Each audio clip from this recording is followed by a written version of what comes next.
আসসালামু আলাইকুম। জানিয়ে দেব এই মুহূর্তে হাতে পাওয়া সর্বশেষ ভয়ঙ্কর কিছু আন্তর্জাতিক আপডেট বাংলা সংবাদ।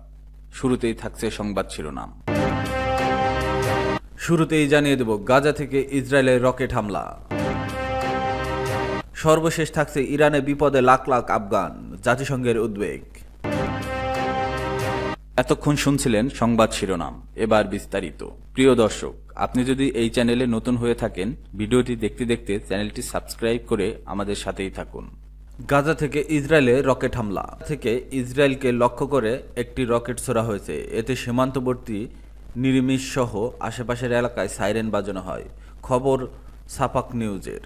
রোববার ৭ জুলাই রাতে ইসরায়েলি সেনাবাহিনী জানায়, রাত ৯টার কিছু পর দক্ষিণ গাজা থেকে রকেটটি ছোড়া হয় এবং এটি নিরিম এলাকার কাছে খোলা জায়গায় আঘাত হানে। এই ঘটনায় কোনো হতাহত বা ক্ষয়ক্ষতির খবর পাওয়া যায়নি।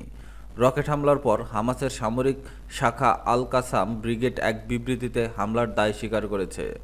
তারা জানিয়েছে, খান ইউনিসের উত্তরের আল সাতার ও আল কারবায় ইসরায়েলি সেনাবাহিনীর অবস্থান লক্ষ্য করে মর্টার সেল নিক্ষেপ করা হয়েছে।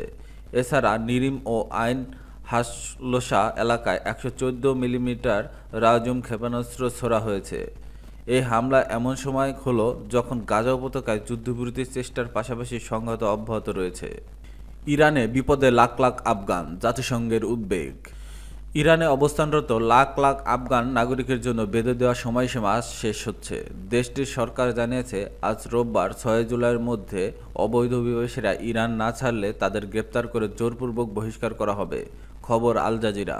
ইসরায়েলের সঙ্গে ১২ দিনের যুদ্ধ এবং তাতে যুক্তরাষ্ট্রের ভূমিকার কারণে ইরান নিরাপত্তা পরিস্থিতি চরম উত্তেজনাকর হয়ে ওঠে। বিশেষ করে ইরানের ইউরেনিয়াম স্থাপনায় হামলার পর সরকার অভ্যন্তরীণ নিরাপত্তা নিয়ে কড়া অবস্থান গেছে।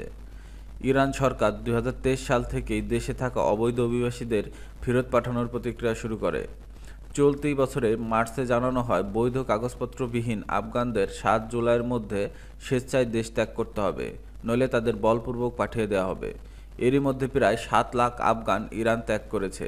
জাতিসংঘের তথ্য অনুযায়ী শুধু জুন মাসে ২,৩০,০০০ আফগান দেশে ফিরে গেছেন, কিন্তু এখনও লক্ষাধিক আফগান নাগরিক ও বহিষ্কারের ঝুঁকিতে রয়েছে। জাতিসংঘের শরণার্থী সংস্থা এবং অন্যান্য মানবিক সংস্থাগুলো এই গণবহিষ্কারের বিষয়ে গভীর উদ্বেগ প্রকাশ করেছে।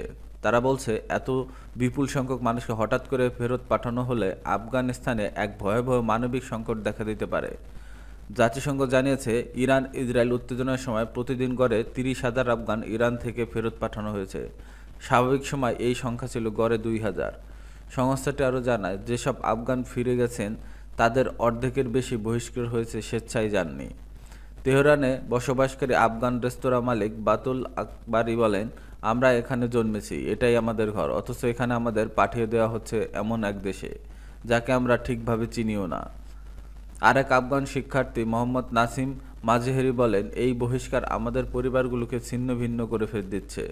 সরকার মুখপাত্র ফাতেমেহ মোহাজেরাইনি বলেন, আমরা সব সময় অতিথিপরায়ণ ছিলাম, কিন্তু জাতীয় নিরাপত্তা আমাদের প্রথম অগ্রাধিকার।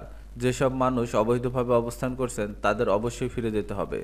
আন্তর্জাতিক সংবাদ মাধ্যম আল জাজিরার এক প্রতিবেদনে জানানো হয়েছে, ইরানে বর্তমান আফগানদের বিরুদ্ধে জনমনে বিরূপ প্রতিক্রিয়া বাড়ছে। দ্রব্যমূল্য বৃদ্ধি, অর্থনৈতিক মন্দা ও কর্মসংস্থানের ঘাটতির জন্য অনেকেই আফগান অভিবাসীদের দায়ী করছেন। এছাড়া ইরান ইসরায়েল উত্তেজনার পর কিছু আফগানকে গুপ্তচর সন্দেহ দেখা হচ্ছে, যা সামাজিক মাধ্যমে ঘৃণার পরিবেশ তৈরি করছে বলে দাবি ইরানের। ইরান সরকার তার সীমান্ত ও নিরাপত্তা রক্ষা যতটা কঠোরই হোক না কেন, এই গণবহিষ্কার আফগানিস্তানের মানবিক সংকটকে আরও গভীর করে বলেই আশঙ্কা করছেন বিশ্লেষকেরা। যেসব আফগান পরিবার ইরানের জন্মেছে, বড় হয়েছে, শিক্ষা নিয়েছে, তাদের অনেকেই আজ পরিচয়হীন, অনিশ্চিত ভবিষ্যতের মুখে দাঁড়িয়ে।